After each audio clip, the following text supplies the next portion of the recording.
نحمده ونصلي على رسوله الكريم أما بعد فقد قال الله سبحانه وتعالى في كلامه القديم والفرقان الحميد أعوذ بالله من الشيطان الرجيم بسم الله الرحمن الرحيم وما أوتيتم من العلم إلا قليلا صدق الله العظيم. அளவற்ற அருளாளனும் நிகரற்ற அன்புடையோனுமாகிய எல்லாம் வல்ல அல்லாஹுவின் பெயரால் துவங்குகிறேன். அருமை நபிகள் நாயகம் முஹம்மதுர் ரசூலுல்லாஹ் ஸல்லல்லாஹு அலைஹி வஸல்லம் அவர்களின் மீதும் நற்பாக்கியங்கள் நிறைந்த அவர்களுடைய உம்மத்தின் மீதும் குறிப்பாக சேலம் நூருல் இஸ்லாம் அரபிக் கல்லூரியினுடைய பட்டமளிப்பு விழாவிலே பங்கேற்றிருக்கிற நம் அனைவர் மீதும் எல்லாம் வல்ல அல்லாஹுவின் நல்லருள் என்றென்றும் நிறைவாக உண்டாவதாக. ஆமீன். கண்ணியத்திற்கும் மரியாதைக்கும் உரிய விழா தலைவர், சனது வழங்கி துவா செய்திருக்கிற ராஷிதுல் உலமா ஹஸ்ரத் கிபிலா தாமத் பரகாத்துஹும், மரியாதைக்குரிய நூருல் இஸ்லாம் மற்றும் இந்த மஸ்ஜிதினுடைய மாண்பார்ந்த நிர்வாக பெருமக்கள், சங்கைக்குரிய நூருல் இஸ்லாம் அரபிக் கல்லூரியினுடைய முதல்வர் உள்ளிட்ட பேராசிரியர் பெருமக்கள், இங்கே முன்னிலை வகிக்கக்கூடிய சேலம் மற்றும் தமிழகம் தழுவிய அளவில் பங்கேற்றிருக்கக்கூடிய மார்க்க அறிஞர்கள், நிறைய முக்கிய உலமாக்கள், பெயர் சொல்ல வேண்டும் என்கிற பேராசை இருந்தாலும் ஏற்கனவே என்னுடைய நிறைவுரை சிற்றுரையாகி இருக்கிற ஒரு சூழலில் நான் உங்களோடு எல்லா பெயர்களையும் சொல்ல முடியாததால் சுருக்கமாய் முடிக்கிறேன். அனைவருக்கும் அஸ்ஸலாமு அலைக்கும் வரஹ்மத்துல்லாஹி வபரகாத்துஹு. ஓஎம் ஹஸ்ரத் சொல்லுவாங்க, கடைசியில் பேசுறதுன்னு எங்கே கேட்டாலும் கபூல் செஞ்சிரு, 1/4 மணி நேரம் தான் கிடைக்கும். ஹஸ்ரத் அடிக்கடி சொல்லுவாங்க, அப்படி ரொம்ப நேரம் பேசணும்னு பயமே இல்லை, கடைசியாக போட்டால் சரின்னு சொல்லிடுங்க, 10 நிமிஷம் அல்லது 15 நிமிஷம் கிடைக்கும். பள்ளிவாசல் திறப்பு விழாவில் எம்எல்ஏ எம்பி எல்லாம் பேசி முடித்து கடைசியில் 1:20 நம்ம கையில் கொடுத்து 1:30 முடிக்க சொல்லுவாங்க. அந்த மாதிரி இந்த முறை பொன்னாடையில் அதிக நேரம் போகாமல் நான் முன்பே மைக்கை வாங்கியிருக்கிறேன். இந்த மதரசாவில் ஏறத்தாழ லால்பேட்டை, மதுரை, கிளியனூர் நிறைய பட்டமளிப்பு விழாக்களுக்கு நான் போய் கொண்டு தான் வருகிறேன். இங்கே வசூலாகிற மாதிரி எங்கேயுமே ஆகிறதில்லை. அன்பானவர்களே, அல்லாஹுவின் பேரருளால் 1965 துவங்கிய நூருல் இஸ்லாமுடைய கல்வி பயணம் இப்போ 2025 ஒரு மிகப்பெரிய தொலை தூரத்தை அரபிக் கல்லூரிகளின் வரலாற்றில் நூருல் இஸ்லாம் கடந்திருக்கிறது. 17வது மௌலவி ஆலிம் பட்டமளிப்பு விழா இப்போது நடைபெற்று கொண்டிருக்கிறது. 30 வருஷமாக ஹாஃபிஸ்களை இஸ்லாமிய உலகத்திற்கு அர்ப்பணித்து கொண்டிருக்கிறார்கள். முதன்முறையாக இந்த முறை பெண் ஹாஃபிலா பட்டம் பெறக்கூடிய ஹாஃபிலாக்களையும் அர்ப்பணிக்கிறார்கள். ஒரு மகத்தான நீண்டகால சேவையை செய்வதற்கு 2 தரப்பினுடைய மிகப்பெரிய ஒத்துழைப்பும் ஒருங்கிணைப்பும் அவசியம். ஒன்று கல்லூரியின் நிர்வாக பெருமக்கள், இன்னொன்று கல்லூரியுடைய பேராசிரியர் பெருமக்கள். உள்ளபடியே பொறாமையாக இருக்கிறது.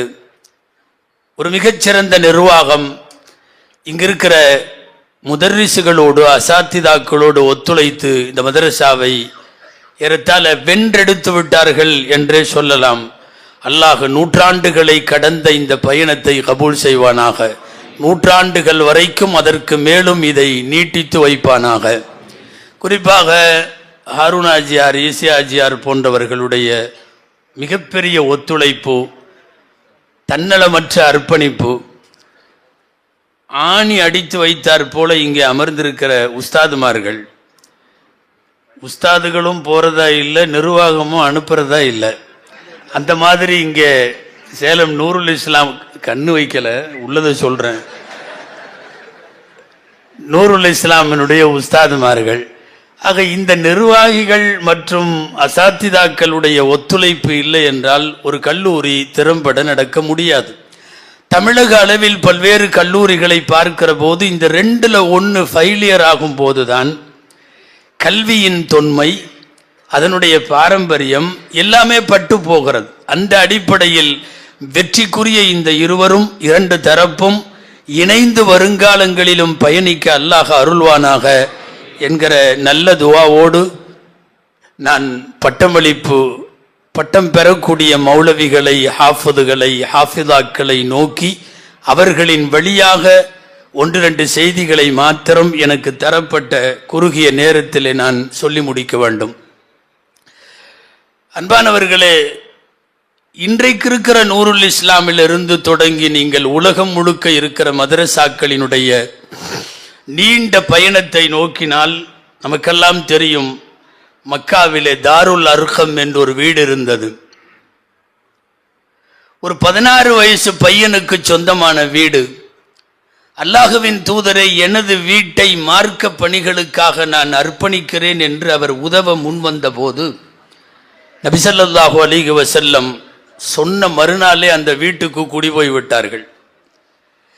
நிறைய சஹாபிகள் முஸ்லிமானது அந்த வீட்டிலே வைத்து, தாருல் அர்கம் என்பது இந்த உலகத்தின், இந்த உம்மத்தின், இஸ்லாமிய உம்மத்தினுடைய முதல் மதரசா தாருல் அர்கம். உமர் ரலியல்லாஹு அன்ஹு உள்ளிட்டவர்கள் கலிமா சொன்னது அந்த வீடு. அதற்கு பின்னாலே மதீனாவினுடைய சுஃபா திண்ணை மதரசா, தாருல் அர்கமிலே இருந்து, சுஃபாவிலே இருந்து தொடர்ந்து வரக்கூடிய மதரசாக்களின் பாரம்பரியத்தினுடைய இன்றைய நூற்றாண்டு வரையிலேயும் உலகம் முழுக்க இயங்கிக் கொண்டிருக்கக்கூடிய பல்லாயிரக்கணக்கான, லட்சக்கணக்கான மதரசாக்கள் தான் முஸ்லிம் சமுதாயத்தினுடைய உயிர் நாடி. முஸ்லிம் சமுதாயம் முழுக்க முழுக்க சார்ந்து இயங்க வேண்டிய மிகப்பெரிய நிறுவனம் மதரசாக்கள், குறிப்பாக அரபு கல்லூரிகள். என்ன செய்கிறார்கள்? சாப்பிட்டு விட்டு தூங்குவார்களோ என்று தப்பாக வெளியிலிருந்து பார்க்கிறார்கள். மார்க்கத்தை பாதுகாக்கிற மிகப்பெரிய அரண்கள் தான் சமுதாயம் நடத்தி கொண்டிருக்கக்கூடிய அரபு கல்லூரிகள். அதுவும் தமிழகத்தில் ஏறத்தாழ 80% அரபி கல்லூரிகள் கல்வியை இலவசமாகவே தருகிறது, கட்டணம் பெறுவதில்லை. நவீன காலத்தில் வந்திருக்கிற சில கல்லூரிகள் வேண்டுமானால் மாதந்தோறும் உணவு செலவு, படிப்பு செலவு என்று கட்டணம் பெறலாம். இந்த நூருல் இஸ்லாமை போல தமிழகத்தில் சுமார் 80% மதரசாக்கள் கட்டணம் பெறுவதில்லை, இலவசமாக.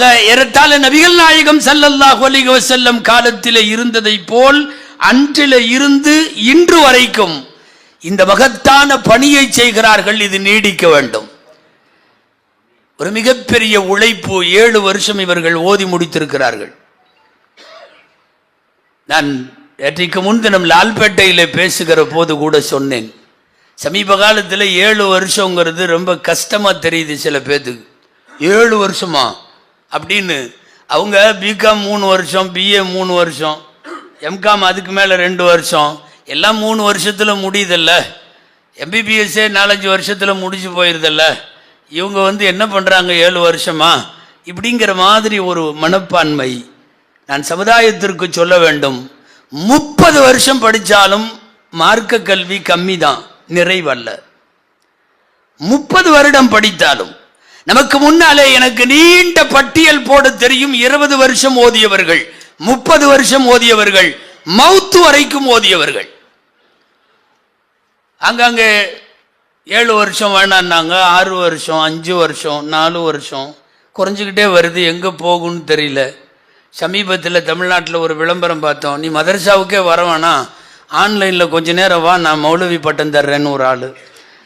ஆமாங்க, சிரிக்கிறீங்க நீங்கள், ஆனால் வந்திருக்கு, நிறைய பேர் சேர்ந்துருக்காங்க. என்னென்னா மதரசாவே இல்லையா, கொஞ்ச நேரம் அப்படி ஆன்லைனில் படிச்சுட்டாங்கன்னா மௌலவி ஃபாசில் பட்டம் எல்லாம் கொடுக்குறாங்களாம். 7 வருடம் எதற்கு என்று கேட்கிற சமுதாயத்திற்கு சொல்லுகிறேன், 7 வருடம் கற்றதும் சேர்த்து ஆக கடுகளவு. நிறைய படித்தாக வேண்டும், அதுவும் அவர்கள் முயற்சியில் தான் கல்வி. ஒரு பணக்கார தந்தைக்கு பிறக்கிற மகன் தானா தந்தைக்கு பின்னாடி பணக்காரன் ஆயிடுவான். சில போஸ்ட் பதவி எல்லாம் கூட தானா அவங்க அத்தா பதவிக்கு தானா மகன் வந்து உக்காந்துருவான். அவருக்கு பின்னால எல்லாமே தானாக அடுத்த மகனுக்கு கிடைக்கும். தந்தை ஆலிமாக இருப்பதால் மகன் ஆலிமாக முடியாது. இவன் தனியா 7 வருஷம் ஓதணும், அதற்கு மேலும் ஓதணும், ஆபீஸ் ஆகணும், மௌலவி ஆகணும், முஃப்தி ஆகணும், காரி ஆகணும், எல்லாம் ஆகணும். 10 வருஷமோ 15 வருஷமோ ஓதணும்.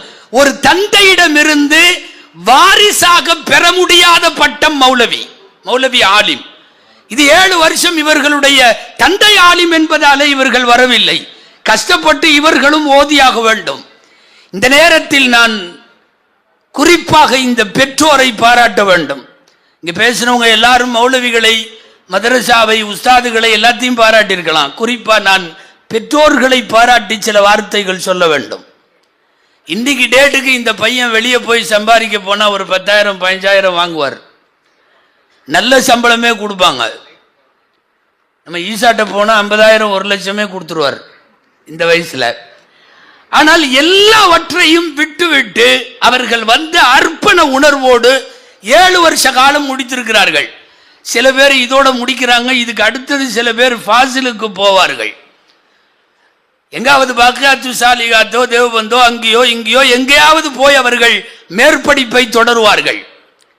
பல்லாண்டுகளாக இவர்களை மார்க்கத்திற்காக என்று அர்ப்பணிக்கிற பெற்றோர் இதுவரைக்கும் அல்ல இனிமேலும் தீனை ஹயாத்தாக்குவதற்கு என் மக்களில் ஒருவரை தருகிறேன் என்று தந்த அந்த பெற்றோர்கள் பாராட்டப்பட வேண்டியவர்கள். தாய்மார்களின் துவா, என் பையன் ஆலிமாகணும் அப்படின்னு அநேகமாக இந்த பெற்றெடுத்த தாய்கள்லாம் துவா செஞ்சிருக்கணும். என் பையன் ஹாஃபிஸ் ஆகணும்னு துவா செஞ்சிருக்கணும். தாய்மார்களினுடைய வளர்ப்பிலும் அவர்களின் பங்களிப்பிலும் தான் உலகத்தில் எக்கச்சக்கமான உலமாக்கள் கிடைத்தார்கள்.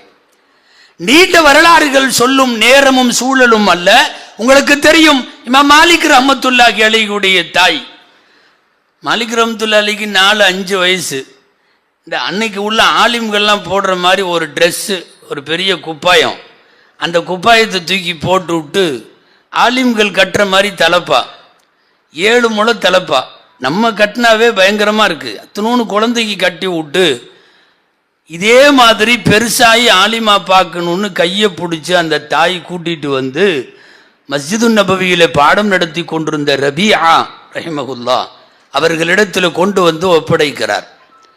ரபியாவிடத்தில் 10 வருஷத்திற்கு மேல் ஓதினார்கள் இமாம் மாலிக் ரஹ்மத்துல்லாஹி அலைஹி மஸ்ஜிது நபவியில. அந்த ஆலிமை பிடித்துக்கொள், அவரிடம் உள்ள கல்வி எல்லாம் உன்னிடத்திலே வருகிற வரைக்கும் நீ அவர்களிடத்திலே ஓதிக்கொண்டே இரு. ஆசையா அழகு பார்த்து போலியா ஆலிம்களுடைய ட்ரெஸ்ஸை போட்டு கொண்டு போய் மாலிக் இமாமினுடைய தாய் விட்டாங்க. பின்னாளில் அதே மஸ்ஜிது நபவியில் இமாம் மாலிக் ரஹ்மத்துல்லாஹி அலைஹி பாடம் நடத்துகிற போது கண்குளிர பார்க்கிறது அந்த தள்ளாடுகிற வயதான தாய். திடீர்னு மாலிக் ரஹ்மத்துல்லாஹி அலைஹி பாடம் நடத்திட்டு இருக்கிறப்ப பின்னாடி உட்காந்துருப்பாங்க குடிசையில் மாலிக் ரஹ்மத்துல்லாஹியுடைய தாய். அவர்களை பற்றிய குறிப்புகளில் கிடைக்கிற வரலாறு, இடி இடிச்ச மாதிரி திடீர்னு ஒரு சத்தம். பாடம் நடத்தி கொண்டிருப்பது மாலிக் இமாம். என்ன இப்படி திடீர்னு ஒரு சத்தம், எல்லாரும் சேர்ந்து கோஷம் போடுற மாதிரி இருக்குதேன்னு கேட்டாங்களாம். இந்த கிழவியின் தாய் மாலிக் ரஹ்மத்துல்லாஹி அலைஹியுடைய தாய்கிட்ட சொன்னாங்களாம், இல்லை இல்லை, பாடம் நடத்துகிறப்ப அவர் தும்மி விட்டு அல்ஹம்துலில்லாஹ்னு சொன்னார், அங்கே உட்கார்ந்துருக்கிற கூட்டத்தினுடைய எருகமுக்கல்லா தான் உங்களுக்கு இப்படி கேட்டிருக்குது. பேரிடி இடித்ததை போல சப்தம் என்றால் உலகம் முழுக்க இருக்கக்கூடிய பெரிய பெரிய மார்க்க அறிஞர்கள் அங்கே உட்கார்ந்து இமாமிடம் மாலிக் இமாமிடம் பாடம் படித்ததை சின்ன வயசுலேயே 5 வயசுல தலப்பாவை கட்டி விட்டு அழகு பார்த்த தாயினுடைய பங்களிப்பு அங்கே முக்கியம். நிறைய தாய்மார்கள் தான் அவரவர்களினுடைய மக்களை உருவாக்கினார்கள். பெற்றோர்களினுடைய பாராட்டு, அவர்களை வாழ்த்தி பேசுதல் என்பது இது போன்ற முக்கிய. தாய் கண்ணீர் விட்டு துவா செய்தால் மகன் ஆலிமாவான், ஆஃபிதாவான், உலகத்தின் தலைவராகவே ஆவான். உங்களுக்கெல்லாம் தெரிந்த வரலாறு. குடிப்பதற்கு தண்ணீர் இல்லை. இந்த ஹாஜரா என்கிற தாயின் கண்ணிலே வழிந்த கண்ணீர் குழந்தையின் காலிலே இருந்து பீரிட்டு தண்ணீரை வர வைக்கிறது அல்லவா? ஒரு தாயின் கண்ணீர் எப்படிப்பட்ட பிரளயத்தையும் உருவாக்கிவிடும் சக்தி பெற்றது. நிறைய பேருடைய தாய்மார்கள் இந்த உலகத்தின் மிகச்சிறந்த வரலாற்று வரிகளில் நீங்காத இடம் பிடித்தவர்கள். அவர்களெல்லாம் உருவாக்கித்தான் உங்களை கொடுத்திருக்கிறார்கள். எனவே 7 வருஷம் என்பதை நிறைவாக தயவு செய்து கருத வேண்டாம். எக்கச்சக்கமாக இன்னமும் நாம் கடக்க வேண்டிய தூரம் நிறைய இருக்கிறது. அதே மாதிரி இவ்வளவு காலம் ஓதுவதற்காக இவர்களை கொடுத்த நீங்கள், ஓதி முடிச்ச உன்னையும் கூட நிறைய காசு இவர் தரணும்னு தயவு செய்து எதிர்பார்க்க வேண்டாம். இவர்கள் மார்க்கத்தை உயிர்ப்பிக்க போராடுகிற பணியில் பொருளாதாரம் குறைவாகவே இருக்கும். நான் இந்த பெற்றோர்களுக்கு சொல்லுகிறேன். ஆனாலும் அல்லாஹ் கொடுத்து விடுவான். இல்மை தேர்ந்தெடுத்தவனுக்கு பதவியும் வரும், பொருளும் வரும், எல்லாம் வரும். பால்ய வயசுல இருந்து நாம் கேள்விப்பட்ட செய்தி அல்லவா? சுலைமான் அலைஹிஸ்ஸலாமிடம் அல்லாஹ் கேட்பான், 3 எது வேண்டும்? கல்வி, பொருள், பதவி. அல் இல்மு வல் மாலு வல் ஜா, 3 1. சின்ன வயசு குழந்தைகளுக்கெல்லாம் சொல்லி கொடுக்கிற இர்ஷாதுல் இபாத் கிதாபில் இந்த செய்தி இருக்கும். 3 கொடுத்த உடனே சுலைமான் அலைஹிஸ்ஸலாம் எனக்கு இல்மு வேண்டும் என்றார்கள். காசு வேணான்னு தேர்ந்தெடுத்தாங்க, பதவி வேணான்னு தேர்ந்தெடுத்தாங்க, இல்மு வேணும்னாங்க. நடந்தது என்ன தெரியுமா? 3மே கிடைச்சது. 3மே உல்லிம்னா மன்திகத்தை வ ஊதீனா மின் குல்லி ஷை, எல்லாவற்றையும் நாங்கள் கொடுக்கப்பட்டோம். சுலைமான் அலைஹிஸ்ஸலாம் பேசுகிறார்கள். தேர்ந்தெடுத்தது எதை தெரியுமா? இல்மை. கல்வியை தேர்ந்தெடுத்தால் கூடவே பொருள் வரும், பொருளாதாரம் வரும், அல்லது பொருளுக்கான வழிகள் வரும், அல்லது பொருளாதாரத்தை கையிலே வைத்திருக்கிற பெருமக்கள் எல்லாம் வந்து விடுவார்கள், எல்லாம் வந்து விடுவார்கள். பதவியும் பொருளும் கல்வியின் துணை சாதனங்கள், அது தானாக வரும். நீ ஓதி முடித்து விட்டாய், எவ்வளவு சம்பளம்னு கேட்க வேண்டாம். காசே இல்லாவிட்டாலும் காலம் உள்ளளவும் நீ மார்க்க பணியாற்ற வேண்டும் என்பதைத்தான் கேட்க வேண்டும். உங்களுக்கு தெரிந்த வரலாறாக இருக்கலாம். இன்றைய போர் சத்தம் கேட்டுக்கொண்டிருக்கிற பலஸ்தீன கஸ்ஸா, 2 வயசு குழந்தை, ஒரு தாய், தகப்பனார் மௌத்தாயிட்டார். யத்தீம் என்கிற அடையாளத்தோடு, விதவை என்கிற பெயரோடு அந்த ஊர்ல இருக்க விரும்பல. என் பையனை நான் ஆலிமாக்க வேண்டும். பெரிய லட்சியத்தோடு வளர்ந்த மார்க்க கல்வியின் தாகம் எடுத்த தாய் கூட்டிட்டு போறாங்க மக்காவுக்கு. கொண்டு போய் விட்டாச்சு. 10-11 வருஷம் மக்காவில் ஃபுல்லா பையன் ஓதிட்டார். 2 வயசுல வந்தது, தகப்பனார் வஃபாத்தான உன்ன வந்தது. பையனுக்கு பேர் முஹம்மது. ஓதியாச்சு, மக்காவில் போறான். முடிச்சுக்கலான்னு நினைக்கிறார் பையன். காரணம், வருவாய் இல்லாத கணவன் வஃபாத்தாகி போன தந்தை. இந்த தாய் மக்காவில் உள்ள வீட்டில் எல்லாம் வேலை செஞ்சு, பாத்திரம் கழுவி, வீட்டு வேலை செய்து தன் மகனை ஓத வைக்கிறார்கள்.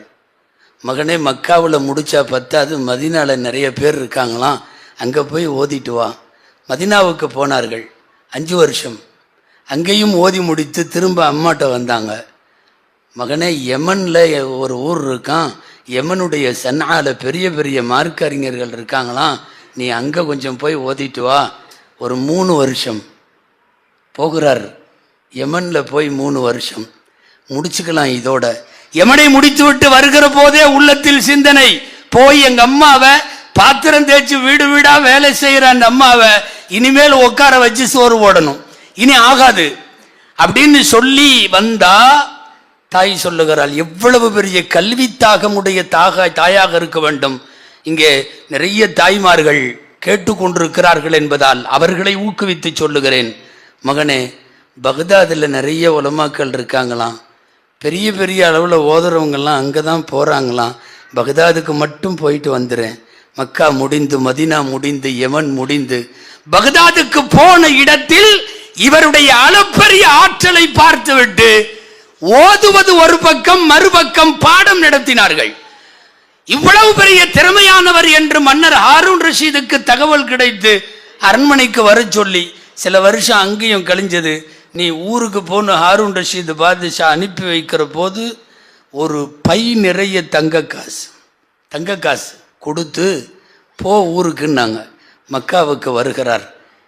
இந்த தாயிட்ட தகவல் சொல்கிறாங்க, உன் பையன் வர்றாரு, முகம்மது வர்றாரு, சும்மா வரல, அரசர் கொடுத்த தங்க காசோடு வர்றாரு. இனி உனக்கு லைஃப்பில் எந்த கவலையும் இல்லை, பெரிய பையில தங்க காசோடு வர்றாரு, பரம்பரையே சாப்பிட்ற மாதிரி, உனக்கு எந்த கவலையும் இல்லைன்னு சொன்னப்போ திரும்ப சொல்லி அனுப்பிச்சது அந்த தாய். சொல்லுங்கள் எனது மகனிடம், மக்காவுக்குள் நுழைகிற போதே இருக்கிற ஏழைகளிடம் அத்தனை தங்க காசையும் பிரிச்சுட்டு எங்கிட்ட ஓத போன மாதிரியே அந்த பையன் திரும்பி வரணும். அவன் கல்வியோடு வரட்டும், காசோடு வர வேண்டாம். அன்பானவர்களே, யார் தெரியுமா? இமாம் ஷாஃபி ரஹ்மத்துல்லாஹி அலைஹி, முஹம்மது இப்னு இத்ரீஸ் ஷாஃபிஈ. 2 வயசுல தகப்பனார் மௌத்தாகி அந்த தாய் எவ்வளவு ஆசைப்பட்டிருக்க வேண்டும், எவ்வளவு பிரயாசைப்பட்டிருக்க வேண்டும்.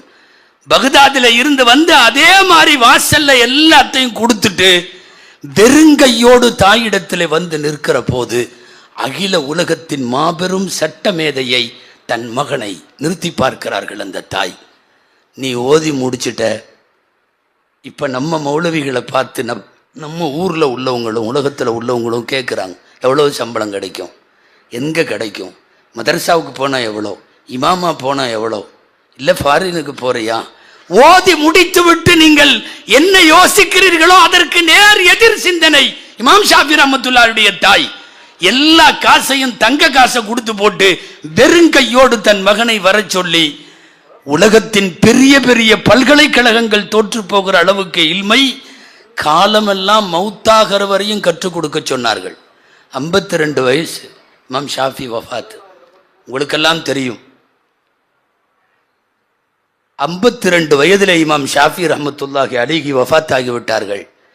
இன்னும் என்ன தெரியுமா? இன்னைக்கு உலகத்தில் இன்றைக்கு வாழுகிற சுமார் 180 கோடி பேரில் 50 கோடி பேர் அந்த ஒரு மனிதரை பின்பற்றுகிறார்கள். ஒரே ஒருவர் இமாம் ஷாஃபிஈ ஒற்றை மனிதர் சொல்லிக் கொடுத்த பிரகாரம் தக்பீர் கட்டுகிற 50 கோடி பேர், அந்த ஒற்றை மனிதர் எழுதி வைத்த பிரகாரம் குடு தோதுகிற 50 கோடி பேர், தொழுகை முறைகளிலிருந்து எல்லா சட்டத்தையும் உலகத்தின் பெரிய சட்டமேதை என்கிறார்களே, யார் உருவாக்கியது என்று நினைக்கிறீர்கள்? பெற்றோரின் கனவு, பெத்த தாயின் கண்ணீர். ஊடு ஊடா பாத்திரம் தேய்ச்சாவது என் பையன் ஆலிமாகணும்னு கேட்ட அந்த துடிப்பு இருக்கிறது அல்லவா? அல்லாஹு அக்பர். நான் நீண்ட வரலாறு இது சொல்லிக் கொண்டே போவேன். ஏராளமான மார்க்க அறிஞர்களை இந்த சமுதாயத்திற்கு உருவாக்கி தந்து காசு வேண்டாம், காலம் உள்ளளவும் அல்லாஹுவை பற்றி ரசூலை பற்றி சொல்லிக்கொண்டே இருக்கிற மகன் வேண்டும். தன் மகனை சான்றோன் என கேட்ட தாய் என்று சொல்லுவது போல தன் மகன் ஆலிமாய், இமாமாய், உஸ்தாதாய், முதர்ரிசாய், தாயியாய், காதியாய், எத்தனை பரிணாமம் இந்த மார்க்கத்தில் இருக்குமோ அத்தனையும் வேண்டும் என்று கேட்டவர்கள் இமாம் ஷாஃபியினுடைய தாய் போன்றவர்கள். ஒரு குழந்தையில இருந்து இப்படி எத்தனையோ பேத்தை உருவாக்கிய எத்தனையோ தாய்மார்கள். அன்னைக்கு அந்த உலமாக்களுடைய தாய்மார்கள் யாரும் இனிமேல் உனக்கு எவ்வளோ சம்பளம் கிடைக்கும்னு கேட்கல. இன்னைக்கு உள்ள பொருளியல் உலகத்தில் நாம் ஓதி முடிக்கும் போதே அதை கேட்கிறோம். நான் தயவு செய்து இந்த மௌலவி ஆலிம்களுடைய ஹாஃபதுகளுடைய பெற்றோரை கேட்கிறேன், நீ எவ்வளவு காசு தருவேன்ட்டு இவங்கள்ட்ட கேட்காதீங்க, கேட்க வேண்டாம். நீ எங்கே இருந்தாலும் மௌத்தாகிற வரை மார்க்க பணியை செய்து கொண்டே இருக்க வேண்டும் என்று மாத்திரம் சொல்லுங்கள். காசு எவ்வளவு கிடைக்கும் என்று வேண்டாம். காசு வரும் போகும். காசு உள்ளவர்களின் பிரச்சனைகள் நமக்குத்தான் தெரியும். நான் விவரமாக சொல்ல விரும்பவில்லை. லனா இல்முன் வலில் ஜுவலாஇ மாலுன். ரலீனா கிஸ்மத்தல் ஜப்பாரி ஃபீனா, அல்லாஹுடைய பொருத்தம் இது நம்மை இல்முக்கென்று தேர்ந்தெடுத்திருக்கிறான். நான் இதுக்கு முன்னாடி நிறைய பட்டமளிப்பு விழாவில் சொல்லியிருக்கேன். ஒரு 4-5 செய்தி சும்மா நினைவுபடுத்துறதுக்காக சொல்கிறேன். உலகத்தில் தற்கொலை செய்யாத கூட்டம் உலமாக்கள். பெரிய பெரிய பணக்காரன், தொழிலதிபர், நடிகர், நடிகை எல்லா பயிலும் தற்கொலை பண்ணிக்கிறான். நிறைய பேர் தற்கொலை பண்ணிக்கிறான். தற்கொலை செய்யாத கூட்டம். மாத்திரை சாப்பிடாம படுத்த உடனே கொரட்டை விடுற கூட்டம். நம்ம தூக்கமெல்லாம் ரொம்ப ஃபேமஸ். உலகத்தில் நிம்மதியான தூக்கத்திற்கு நாம் சொந்தக்காரர்கள். நாங்கள் உரத்து சொல்லுகிறோம், பசியால் ஒரு ஆலிம் இதுவரை மௌத்தானதில்லை. சாப்பாடு இல்லை என்கிற கஷ்டம் அகில உலகத்தின் எந்த ஆலிமுக்கும் அல்லாஹ் வைக்கவில்லை. சொல்ல போனால் டெய்லியும் நான்வெஜ். அபுதாயிர் ரஜத்துடைய எடை 110 கிலோ. இல்லை, உண்மையை தான் சொல்கிறேன். சமீபத்தில் கேட்ட அதிர்ச்சியானது 110 கிலோ. ரகசியத்தை சொன்னதுக்காக மன்னிச்சுக்கணும். அவரு பசியால் ஒரு ஆலிம் சாப்பாடு இல்லை என்று ஒருபோதும் அவன் கஷ்டப்படுவதில்லை. இன்னும் சொல்ல போனால் 100% தவிர 99.9% மனைவிகளோடு மகிழ்ச்சியாக வாழுகிறார்கள். குடும்ப நிலவரம் தெரியும், விரலின் வீக்கம் தெரியும், சட்டியில எவ்வளவு மாவிருக்கிறது என்று தெரியும், மனைவியின் மனம் புரிகிற சைக்காலஜியும் தெரியும், மனைவியின் கொடுமையை அனுபவித்தால் அவுளியாவாகி விடலாம் என்பதும் தெரியும். ஆமாம், நிறைய பேர் அவுளியாக்கள் இருக்கிறாங்க. ஏன்னா அங்கே வாங்கிறது அவ்வளவு. ஒரு ஹதீஸ் அப்படி வருதுன்னு சொல்கிறாங்க. என்னன்னா, மனைவியின் கஷ்டங்களை அனுபவிக்கிற ஆம்பளைகளுக்கு அய்யூப் அலைஹிஸ்ஸலாம் கூலி உண்டாம். ஆமாம், நம்மில் நிறைய பேர் அய்யூபுகள். அவங்க 18 வருஷம் நோய்வாய்ப்பட்டாங்கன்னு வருது அய்யூப் அலைஹிஸ்ஸலாம். நம்ம காலம் பூரா. அன்பானவர்களே, பசியினால் மரணம் இல்லவே இல்லை. அதே போல இல்லறமான இனிய இல்லறம் நிச்சயமாக ஆலிம்களுக்கு சொந்தம். இதுக்கெல்லாம் மேலே ஒரு செய்தி. உலகத்தில் ஸ்ட்ரைக் பண்ணாத சமூகம். வேலை நிறுத்தமே செஞ்சதில்லை. வேலை நிறுத்தம் செஞ்சால் தொழுக வைக்கிறதெல்லாம் முத்தவள்ளிக்கு பாடாக போயிடும். பெரிய பாடு. இன்னும் முத்தவள்ளிகள்லாம் தொழுக வைக்கிற அளவுக்கு தயாராகலை. யாரும் கோவிச்சுக்க வேணாம். நிறைய பேர் குல்ஹுவல்லாவிலவே இருக்கிறார்கள். இதெல்லாம் காசில்லாவிட்டாலும் அல்லாஹ் நம்மை வைத்திருக்கிற நிறைவான வாழ்க்கையினுடைய அடையாளங்கள். என் பையன் நீ ஓதி முடிச்சிட்ட, எனக்கு எவ்வளவு தருவ என்று நீங்கள் கேட்கவே வேண்டாம். அதையெல்லாம் தாண்டி கேளுங்கள். நிறைய பெற்றோர்கள் ஆசைப்பட்டது அவர்களின் பிள்ளைகள் உலகளாவிய அளவில் ஹிதுமத் செய்ய வேண்டும். யார் யாரெல்லாம் அப்படி நினைத்தார்களோ அந்த பேரண்ட்ஸ், அந்த தாய்மார்களின் பிள்ளைகள் அப்படியே ஆனார்கள்.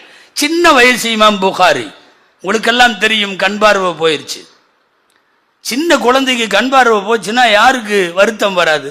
திரும்ப திரும்ப திரும்ப அழுதாள் அந்த தாய், இமாம் புகாரியுடைய தாய்.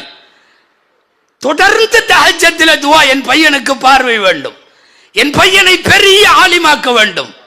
தாயின் துவா தவிர வேறொன்றும் இல்லை. உறங்கிக் கொண்டிருக்கிற போது கனவில் காணுகிறார்கள் இப்ராஹிம் அலைஹிஸ்ஸலாம். தந்தை இப்ராஹிம் அலைஹிஸ்ஸலாமை கனவிலே காணுகிறார்கள். யா ஹாதிஹி ரத்தல்லாஹு பஸர இப்னகி பிகஸ்ரதி துஆஇகி. யா ஹாதிஹி, ஏமா இவளே, இந்த பெண்ணே, அல்லாஹ் உன்னுடைய மகனின் பார்வையை திரும்ப தந்து விட்டான் உன்னுடைய துஆவின் காரணமாய். சொல்லிவிட்டு போய்விட்டார்கள். இரவு திடுக்குற்று எழுந்து ஃபஜ்ரு தொழுகை வரை காத்திருந்து ஃபஜ்ருக்கு தூங்கி கொண்டிருக்கிற 2 பசங்க, பெத்த பசங்க. ஒருவர் முஹம்மத், அவங்க இமாம் புகாரி, இன்னொருவர் அஹ்மத், அவர்களை விட மூத்த சகோதரர். 2 பையனையும் ஃபஜ்ருக்கு எழுப்பிவிட்ட போது தடுமாற்றத்தோடு பிடித்து கூட்டி செல்ல வேண்டிய புகாரி, முஹம்மது இப்னு இஸ்மாயில் புகாரி, தானாக போய் ஒது செய்து விட்டு வந்து தொழுத போது சஜிதாவிலே வீழ்ந்து அழுதார்கள் அந்த பெண்மணி. கண் பார்வையை கொடுத்த உனக்கு இந்த முஹம்மது என்கிற குழந்தையை உனது பாதையில் நான் அர்ப்பணிக்கிறேன். 16 வயசுல கூட்டிட்டு வந்து 3 பேரும், தாய், முஹம்மத், அஹ்மத், 3 பேரும் ஹஜ்ஜுக்கு வந்து முகமது பின் இஸ்மாயில் புகாரி இமாமை மட்டும் விட்டுட்டு சகோதரரும் தாயும் ஊருக்கு போனார்கள். மக்காவிலே இருந்து அவர்களும் 10 ஆண்டு காலங்கள் அங்கே படித்தார்கள். இடையில மதீனாவுக்கு போய் வந்தார்கள். 2 வருஷம் கழிச்சு 18வது வயசு. 2 வருஷத்துல மக்காவின் உலமாக்களிடம் ஏராளமான வரலாறுகளை படித்து முடித்துவிட்டு கையில ஓலையும் கட்டையும் எடுத்து கொண்டு போய் 14வது இரவு பௌர்ணமி இரவில் வெளிச்சம் அதிகமாக இருக்கும், விளக்கில்லாத காலம். அப்போது இப்போது போன்று கட்டப்படாத நபிகள் ஸல்லல்லாஹு அலைஹி வஸல்லமுடைய ரவுலா வெறும் மண்ணு. அந்த கபருக்கு பக்கத்தில் 14வது இரவில் பௌர்ணமி இரவிலே அமர்ந்து கொண்டு தாரீகுல் குபரா தாரீகுல் கபீர் என்கிற சஹாபாக்களின் வரலாறை 18 வயசிலே ரசூலின் கபருக்கு பக்கத்தில் உட்கார்ந்து எழுத ஆரம்பித்த இமாம் புகாரியினுடைய முதல் பயணம். எக்கச்சக்கமான கிதாபுகளை எழுதி கொடுத்து காலம் உள்ளளவும் இந்த சமுதாயத்திற்கு மிகப்பெரிய சேவகராய் உலமாக்களுக்கு தலைமை இடமாய் மாறிப்போன இமாம் புகாரிக்கு பின்னாலே அந்த பெத்த தாயினுடைய அழுகையும் கண்ணீரும், நான் இவனை மார்க்கத்திற்கு அர்ப்பணிக்கிறேன் என்று பொறுப்பெடுத்து கொண்ட அந்த தாயினுடைய அக்கறை இருக்கிறது. இங்கே நிறைய பெற்றோர்கள் வந்திருக்கிறீர்கள். தயவு செய்து உலமாக்களிடம் உனக்கு என்ன சம்பளம் கிடைக்கும் என்று கேட்க வேண்டாம். கல்வியாளனாக மார்க்கத்திற்கு இவனை அர்ப்பணிக்கிறேன் என்று நீங்கள் சொன்ன போதே உலகத்தின் எல்லா புகழும் உங்கள் தலைக்கு வந்துவிட்டது. வெறுமனே ஓதருக்கு கொண்டு போய் விட்டது மட்டுமல்ல, திரும்ப திரும்ப திரும்ப படித்தார்கள். நாமெல்லாம் அடிக்கடி சொல்லக்கூடிய கௌசுல் ஆலம் முஹியுத்தீன் அப்துல் காதர் ஜீலானி கத்தஸல்லாஹ் வெறுமனே அனுப்பிச்சு விட்டாங்கிறது மட்டுமல்ல, காலம் உள்ளளவும் சேவை படிச்சுக்கிட்டே இருந்தாங்க. இமாம் முஹியுத்தீன் அப்துல் காதர் ஜீலானி கத்தஸல்லாஹ் ஓதி முடிச்சதாவெல்லாம் வரல. தரஸ்துல் இல்ம ஹத்தா சிர்து குத்துபன். கௌசுல் ஆலம் அவர்கள் குத்துபாக மாறியது எப்படி? நிறைய பேர் சொல்றாங்க அந்த கராமத் இந்த கராமத். இல்லை, தரஸ்துல் இல்ம ஹத்தா சிர்து குத்துபன். நான் கல்வியை படித்து படித்து படித்து அதன் மூலமாகவே குத்துபாகி விட்டேன். குத்துபாகுவதற்கு இல்மின் கரை கண்ட இல்மு தேவை. இந்த இந்த இந்த நான் சொன்ன நீண்ட பட்டியலிலே எத்தனையோ பெரியவர்கள், இவர்கள் எல்லாரும் அவர்களுடைய பெற்றோர்களால் மார்க்கத்திற்கு என்று அர்ப்பணிக்கப்பட்டவர்கள். அவர்கள்தான் இன்றைக்கு 7 வருஷமோ பல வருஷமோ ஓதி முடித்திருக்கிறார்கள். கல்விக்கு கரை இல்லை, கல்விக்கு வயதில்லை, காலமெல்லாம் ஓதிக்கொண்டே இருக்க வேண்டும். நான் என் உரையின் நிறைவு பகுதிக்கு வருகிறேன். அன்பான உலமாக்களே, மார்க்க அறிஞர்களாக இருந்து ஷரியத்தை மக்களுக்கு சொல்லுவது ஒன்று. நம்முடைய கடமையில் 2 கடமை இருக்கு. ஷரியத்தை சொல்லுவது ஒன்று, தொழுகணும், ஓதணும், நோன்பு வைக்கணும், ஜக்காத்து கொடுக்கணும், ஹஜ்ஜுக்கு போகணும், வட்டி வாங்கக்கூடாது, இப்படியெல்லாம் பேசக்கூடிய ஷரியத்தின் உள்கட்டமைப்பிலையும் உலமாக்கள் தான் ஊழியர்கள். அடுத்து ஷரியத்தை பாதுகாக்கிற, வெளியிலிருந்து பாதுகாக்கிற, எல்லா விதமான இடையூறுகளிலே இருந்து உம்மத்தை பாதுகாக்கிற பணியிலேயும் ஊழியர்கள் உலமாக்கள் தான். நாட்டினுடைய நிலைமை உங்களுக்கு தெரியும். பொதுச்சிவில் சட்டம் போல், வக்ஃபினுடைய மறுசீரமைப்பு சட்டம் போல் ஏராளமான பிரச்சனைகளை உம்மத்து சந்திக்கிறது. இது வெறுமனே அரசியல்வாதிகள் பிரச்சனைன்னு உலமாக்கள் தள்ளி நிற்க முடியாது. நிறைய உலமாக்கள் இருப்பதால், நிர்வாகிகள் இருப்பதால் சமுதாயத்திற்கு சொல்ல வேண்டிய செய்தியாக சொல்லுகிறேன். மெம்பர் படிகளை பொறுத்தவரை ஷரியத்தின் உள்கட்டமைப்பை பேசுபவர்கள் உலமாக்கள். ஆனால் ஷரியத்தை பாதுகாக்கிற விஷயத்திலேயும் தலைமையாய், முன்னோடியாய், வழி நடத்துபவராய், மக்களை திரட்டுபவராய் அல்லது கிளப்புபவராய் உலமாக்கள் தான் இருந்தாக வேண்டும். இந்த நாடு எதிர்நோக்குகிற மிக மோசமான சட்டங்களும் செயல்பாடுகளும் வருங்காலத்தினுடைய வியூகங்களும் அப்படிப்பட்ட கவலையை தருகிறது. எவன் வந்து சொன்னாலும் குர்ஆனை மாற்ற முடியாது, ஹதீஸை மாற்ற முடியாது. மக்கள்கிட்ட இந்த உணர்வுகளை ஊட்டிக்கொண்டே இருக்க வேண்டியது கடமை. வக்ஃப் சட்டம் வந்தா வந்துட்டு போட்டும், பொது சிவில் சட்டம் வந்தா வந்துட்டு போட்டும். எங்கேயோ இந்தியாவில் உத்தராகண்டில் ஒரே ஒரு ஸ்டேட்டில் தானே ஆக்கியிருக்கான், அதெல்லாம் அப்புறம் பார்த்துக்கலாம். இல்லை, ஜும்மாவினுடைய மேடைகள் ஒன்று ஷரியத்தின் உள்ரங்கத்தை பேச வேண்டும், அது நம்மிடையே, அல்லது ஷரியத்தை எதிரிகளிடமிருந்து பாதுகாக்கிற வியூகங்களை இல்லை, உயிரோட்டமான போராட்டத்திற்கு மக்களை தயார் செய்ய வேண்டிய பொறுப்பு நமக்கு உண்டு. குர்ஆனை மாத்துறதுக்கு இவன் யார்? ஹதீஸ மாத்துறதுக்கு இவன் யார்? நீங்களாக மாற்றிக்கொண்டே இருக்க வேண்டியதுதான்.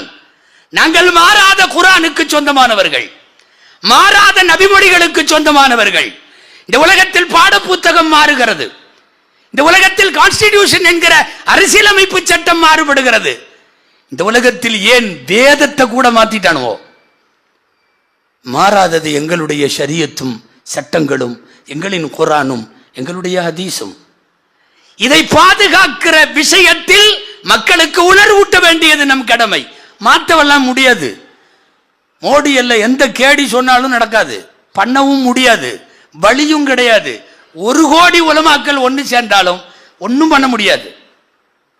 வந்து சொன்னார்கள், இத்தி பி குர்ஆனின் கைரி ஹாதா அவ் பத்தில்ஹு. قال الذين لا يرجون لقاءنا இத்தி பி குர்ஆனின் கைரி ஹாதா அவ் பத்தில்ஹு. முஹம்மதே, இந்த குர்ஆனை மாத்திருங்க, இந்த குர்ஆனுக்கு பதிலாக வேற குர்ஆன் கொண்டு வாங்க, அல்லது பத்திலு, இந்த குர்ஆனையே கொஞ்சம் மாத்துங்க. என்ன சொல்லுகிறான் நல்லா தெரியுமா? நாயகமே சொல்லுங்கள். நாயகமே என்று மட்டுமல்ல, உலகத்தில் இருக்கிற உலமாக்களே சொல்லுங்கள். என்ன? குல் மா யகூனு லி அன் உபத்திலஹு மின் தில்காஇ நஃப்ஸி. நானா மாத்த முடியாதுன்னு சொல்லுங்க. நாமும் அதைத்தான் சொல்ல வேண்டும். மா யகூனு லனா அன் நுபத்திலஹு மின் தில்காஇ அன்ஃபுஸினா.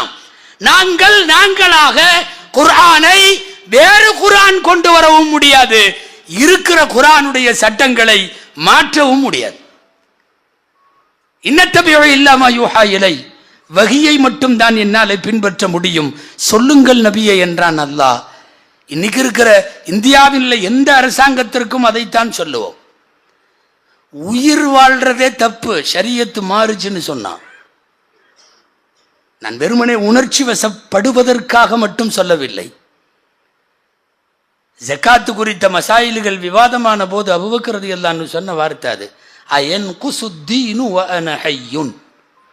நான் உயிரோட இருக்கிறப்ப மார்க்கத்தை குறைக்க விடுவோமா? குறையுமா? மார்க்கம் குறைய அனுமதிக்கலாமா? மார்க்க சட்டம் நாங்கள் உயிரோடு இருக்கிற வரை குறையக்கூடாது என்று உரத்து உலகத்திற்கு சொல்ல வேண்டிய பொறுப்பு உலமாக்கள்கிட்ட உண்டு. இவன் என்னமோ ஒரு விஷமத்தனத்தில் பொது சிவில் சட்டம் என்கிறான். இந்த உத்தராகண்டில் கொண்டு வந்திருக்காங்க, நிறைய கேள்விப்பட்டிருப்பீங்க நீங்க. முழுக்க முழுக்க முஸ்லிம்களுடைய சட்டத்தை மாத்திரம் கை வச்சிருக்கான். அதுவும் 4 தான்: நிக்காஹ், தலாக்கு, இந்த தத்தெடுப்பு முறை, வராசத்து. இந்த 4 சட்டமும் முஸ்லிம்களுக்கு ரத்து செய்யப்பட்டு அரசு சட்டமாக மாற்றப்படுகிறதுங்கிறான். அந்த நாட்டில் உள்ள எல்லாருக்கும் பொது சிவில் சட்டம். கீழே ஒரு வரி போட்டிருக்கான், பழங்குடி இனத்தை தவிர. ஏன்னா கொன்றுவான். இந்த பழங்குடின்னு இருக்கான் பாரு, ஆதிவாசி, மலைவாசி, இவன்லாம், நீ அவனுக்கெல்லாம் அவன் தனி சட்டம், அவன் தனி சிவில் கோடு அவனுக்கு இருக்கு, அவனை ஒன்றும் பண்ண முடியாது. நீ அவனுக்கெல்லாம் சட்டம் போட்டின்னா சேர்ந்து செத்து போகணும், விடமாட்டான். அதனால் பழங்குடியினரை தவிரங்கிறான். நாசமாக போன பொது சிவில் சட்டம் அந்த நாட்டில். இந்த எந்த கல்யாணமும் பண்ணாமல் அங்கொன்றும் இங்கொன்றும் சேர்ந்துட்டு வாழுதில்ல, அதுக்கெல்லாம் இன்றைக்கி லிவிங் டுகெதர்னு சொல்கிறான்ல, கெட் டுகெதருங்கிறான்ல. அவங்கவுங்களா சேர்ந்துக்கிறது கொஞ்ச நாளைக்கு, அப்புறம் அவங்கவுங்களா கொஞ்ச நாளைக்கு போயிடுவாங்க, இருந்துட்டு இப்போ வேணாம் போர் அடிக்குதுன்னு பிரிஞ்சுக்குவாங்க. அந்த மாதிரி இருப்பாங்க இல்லையா? அதை பொது சிவில் சட்டம் சட்ட ரீதியான அங்கீகாரம் தருகிறது. அந்த நாட்டில் இப்போ வெளியிடப்பட்டிருக்கிற பொது சிவில் சட்டத்தில் எழுதியிருக்கான், யாரும் யாரோடும் சேர்ந்து கொள்ளலாம், பிறக்கிற குழந்தை எங்களுக்கு பிறந்தது என்று பதிவு செய்தால் போதும். சேர்ந்து வாழ்கிறது மட்டுமில்ல, குழந்தையும் பெற்றுக்கலாமா, பெற்றுக்கிட்டு கொண்டு வந்து பதிவு மட்டும். நாசமாக போன பொது சிவில் சட்டம். கேட்டவனெல்லாம் காரி துப்புவான். ஏண்டா எல்லாவற்றிற்கும் ஐரோப்பிய நாடுகளை பார்க்கிற தற்குறிகளை உங்களை கேட்கிறேன். ஐரோப்பாவில் பொது சிவில் இல்லை. நீ தூக்கி வச்சு கொண்டாடுற அமெரிக்காவில் பொது சிவில் இல்லை. அங்கே எல்லாம் ஸ்டேட்டுகளில் வேறு சட்டம். ஒரு ஸ்டேட்டினுடைய சட்டம் இன்னொரு ஸ்டேட்டில் செல்லாது. யாருக்காக பொது சிவில் சட்டம்? ஷரீஅத்தை குறைப்பதை, ஷரீஅத்தை தள்ளி வைப்பதை, ஷரீஅத்திற்கு எதிரான போராட்டம் என்று வருகிற போது தயவு செய்து நீங்க தொழுவுங்க, நீங்க நோன்பு வைங்க, இதை மட்டுமே பேசிக்கொண்டிருப்பது முடியாது. உலமாக்கள் அந்த கட்டத்தை தாண்டி ஷரியாத்திற்கு வெளியில இருந்து வரக்கூடிய ஆபத்துகளை எல்லாம் பேச வேண்டும். இவன் கொண்டு வர்றதுனால ஒன்றும் ஆக போறதில்லை. நாங்கள் பாங்கை தடை செய்வோம், செஞ்சுக்கோ. நீ தொழுகையை தடை செஞ்சிருவியா? நீ பாங்கை தொழுகைக்கு தான் சொல்றோம். என் வீட்டில் நான் தொழுவதை, நான் சஜிதா செய்வதை கியாமத்து வரை உன்னால கண்ட்ரோல் பண்ண முடியாது. நீ கை வைக்கிறதெல்லாம் இங்க அதிகமாயிட்டு தான் போகும். காலேஜுக்குள்ள புர்கா போட விட மாட்டேன். என்ன நடந்தது? யார் புர்கா போடாம இருந்தா? புள்ளி விவரம் சொல்லுது, இந்தியாவில் நோஸ் பீஸ் வரையும் போடுறவங்க அதிகமாயிட்டே போறாங்களாம். அதிகமாயிட்டே போறாங்க. மேல் நாடுகளிலும் அதுதான். அவ நிர்வாணமா நடிச்சிட்டு இருந்த நடிகைவெல்லாம் கொண்டு வந்து நாங்க நோஸ் பீஸ் வரையும் போட வச்சிருக்கோம். ஐரோப்பிய கண்ட்ரியில எக்கச்சக்கமான பேர் அப்படிப்பட்ட புர்காவோடு இருக்கிறார்கள். நீங்க புர்காவை தடை செய்யணுங்கிற, பாங்க தடை செய்யணுங்கிற, என்ன வேணாலும் தடை செய்ய. மாட்டுக்கறின்னு படுகொலை எல்லாம் பண்ண. நெஞ்சில கை வச்சு சொல்லு, 1% பீஃப் சாப்பிட்றது கம்மியா இருக்குதா? 1% கம்மியா இருக்கா? இல்லவே இல்லையே. சென்னையில் உணவு திருவிழா நடந்துச்சு சமீபத்தில். உணவு திருவிழா பீச்சில் அங்கே போட்டிருந்தான். தமிழ்நாட்டினுடைய எல்லா மாவட்டத்தினுடைய எல்லா ஊருடைய ஸ்பெஷலைஸ்டு உணவுகளை பூரா வச்சுட்டான். 100கணக்கான கடைகள். உணவு திருவிழான்னு இப்போவெல்லாம் பஞ்சம் இல்லாமல் இது ஒன்று தான் நடக்குது. புத்தக திருவிழாவுடைய கூட்டத்தை விட உணவு திருவிழாவுக்கு அதிகமாக வந்தது, அது வேற. இப்போ வந்தவன் எல்லாம் கடைசி வரையும் சுற்றி பார்த்து போட்டு திடீர்னு ஒரு குரூப் போராட ஆரம்பிச்சிட்டான். மாட்டுக்கறி கடை எங்கே அப்படிங்கிறான். ஏன்னா இல்லை, என்ன காரணத்தினாலேயோ முதல் கடையில இருந்து ஸ்டாலில் கடைசி ஸ்டால் வரையும் பீஃப் மட்டும் வைக்காம விட்டானுவோ. போராட ஆரம்பிச்சிட்டான். நல்லா கவனிச்சுக்கோ, போராட்டத்தில் ஒரு ஆளு கூட முஸ்லீம் இல்லை. நாங்களும் எங்களுக்கு தெரியும் எங்க விற்கிதுன்னு, நாங்க பின்னாடி சந்திர போய் வாங்கிட்டு வந்துடுவோம் இல்லையா? பாய்கள்லாம் யாரும் அங்க நின்று கடை எங்க இருக்கு, ஏன் மிஸ் ஆச்சுன்னு யாரும் கேட்கல, எங்களுக்கு தெரியும். ஆனா அத்தனை பேரும் போராடி கடைசியில வேற வழி இல்லாம இந்த கரூர் ஸ்டாலுக்கு பக்கத்துல தான் ஒரு ஸ்டாலை போட்டு, விருதுநகர் அந்த ஸ்டாலுக்கும் இதுக்கும் இடையில பீஃப்னு சொல்லி திறந்தா அங்க மட்டும்தான் வரிசையில் நிற்கிறான். எல்லா வகையான இட்லி, தோசை, அது இது, திருநெல்வேலி அல்வா, மணப்பாறை, முறுக்கு, எங்கேயும் கூட்டம் இல்லை. அங்க மட்டும்தான் கூட்டம். நீ மாட்டுக்கறிக்காக படுகொலையே செய்யலாம். இந்த நாட்டில் பீஃப் சாப்பிட்றதெல்லாம் உன்னால குறைக்க முடியாது. எனவே நான் சொல்ல வருவது, ஷரியத்திற்கு எதிரான மனோபாவம் அரசிடம் இருந்தோ அதிகார மையத்திடம் இருந்தோ தொடர்ந்து ஏற்படுகிற போது அதற்கு எதிராக களமாட வேண்டிய முக்கியமான பொறுப்பு நமக்கு உண்டு. ஏன்னா கொஞ்சம் கொஞ்சமா எல்லாத்தையும் விட்டுட்டா அப்புறம் இதுவும் சவுதி மாதிரி ஆயிரும். நம்ம நேரம் பாரு, சவுதியை எப்படி உதாரணம் காட்டுற மாதிரி ஆயிடுச்சு. அவன் அங்க எல்லாம் சாராய கடையெல்லாம் திறந்து விட ஆரம்பிச்சிட்டான். இப்போ பக்காலாவில் மார்க்கெட்டுகளில், டிபார்ட்மெண்டல் ஸ்டோர்களில் வந்து மது விற்பனை செய்யலாம். இதில் வேற வக்கனையாக ஒரு ரூல் போட்டிருக்கான். ஒரு நபருக்கு 40 லிட்டர் மட்டும் தரப்படும். அட கொள்ளையில் 40 லிட்டர், அதை வேற எப்படி பிளாக்ல வாங்குறதுன்னு எங்களுக்கு தெரியாதா? ஒரு நபருக்கு 40 லிட்டர். இப்போ 6 மாதத்துக்கு முன்னாடி, கடந்த ஆகஸ்ட்ல நினைக்கிறேன், வெளியே வந்த சட்டம் தெரியும் உங்களுக்கு. சவுதியினுடைய ஹோட்டல்களில் அந்நிய ஆண் அந்நிய பெண் 2 பேரும் ரூம் எடுத்து தங்குவதற்கு இதுகாரும் இருந்த தடை நீக்கப்படுகிறது.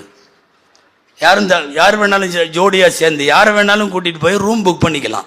அது இதுவரைக்கும் தடையாக இருந்த. நான் சொல்ல வர்றது, அங்கேயும் சத்தியத்தை உரத்து பேசிய உலமாக்கள் சிறைக்கு போய்விட்டார்கள். அவங்க எல்லாம் ஜெயிலில் இருக்காங்க. கிட்டத்தட்ட 11 மூத்த ஆலிம் பெருந்தகைகள், குல்லியத்தை ஷரியாவினுடைய முதல்வர் உட்பட எல்லாம் உள்ள இருக்காங்க. ஆனால் பேசாத சில பேர் வெளியில தான் இருக்காங்க. சொல்ல போனா மெம்பர்ல அந்த முகமது பின் சல்மானுக்கு துவாவும் செய்கிறார்கள்.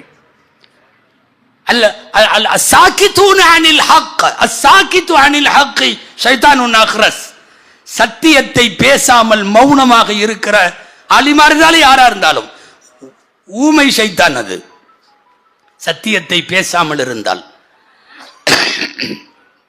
எந்த அரசு வந்தாலும், அதிகார மையம் வந்தாலும், அது வக்ஃப் சட்டமோ பொது சிவில் சட்டமோ எதுவாக இருந்தாலும் அவைகளை எதிர்த்து களமாட வேண்டிய பொறுப்பு நிச்சயமாக நமக்கு உண்டு. இல்லாவிட்டால் எல்லா சட்டங்களும் மாற்றப்படுகிற போது அயன்குசு வ அன ஹய்யுன், நீ உயிரோடு இருப்பதில் அர்த்தம் இல்லை என்கிற சூழ்நிலை நிச்சயமாக வந்துவிடும். எனவே உலமாக்களே, ஷரியத்திற்கு உட்பட்டு மக்களுக்கு பேசிக் கொண்டிருப்பது சாதாரண காலம். அசாதாரண காலத்தில் நம்முடைய தலைப்புகளும் மாறியாக வேண்டும், மக்களை நேர்வழிப்படுத்தியாக வேண்டும்.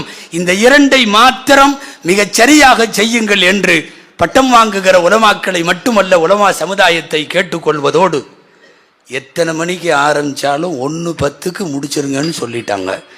ஜஸாக்குமுல்லாஹு கைர். வ ஆகிரு தஅவானா அனில் ஹம்துலில்லாஹி ரப்பில் ஆலமீன். அஸ்ஸலாமு அலைக்கும் வரஹ்மத்துல்லாஹி வபரகாத்துஹு.